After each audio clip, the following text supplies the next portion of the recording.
While behaviorism did a fine job of explaining psychology for a long time, it was eventually found to be overly simplistic and unable to explain the full gamut of human experiences. For example, most of us would agree that we can learn things by reading. Yet, how does this fit into the behaviorist model?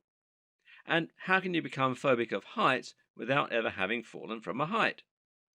CBT, cognitive behavioral therapy, uses behaviorism as a starting point and then builds a cognitive element on top of that. This states that what we think also plays an important role, and that we can actually create new associations by thinking. In other words, if you think about falling, this can create new neural connections as though you were falling, and that in turn can lead to the formation of a phobia or to changes in personality. Now, hold that concept in your mind for a moment while we take a look at another concept. This one is called embodied cognition.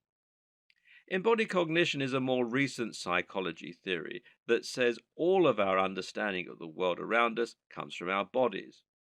This fits with the evolutionary explanation that our brains evolved to help us survive in our environment based on our interactions. The question posited to psychologists was this: when someone tells you some information, how do you understand that? You learned English growing up, yes, but what is it that allows you to understand English?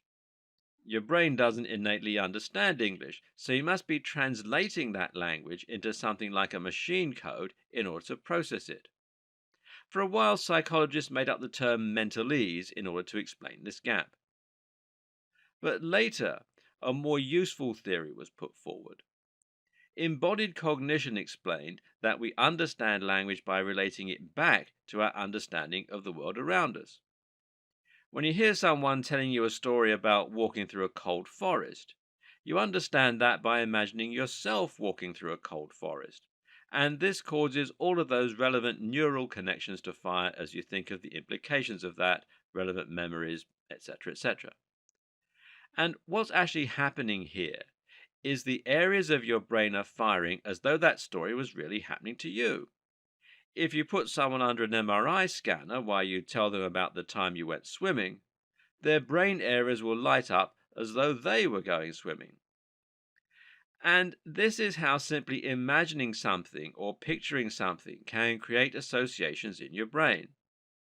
If you're high up and you keep imagining falling off that height, then your neurons will fire at the same time as though you were falling off that height. This is enough to cause those neurons to wire together and create a strong connection, to the point where it's hard not to picture falling off that height. This causes a flood of neurotransmitters related to the experience of falling, and what do you know? You pass out in a sweaty heap. CBT is a technique you can use to create more positive associations and connections in your brain, and we'll look more at how this works later on in the series.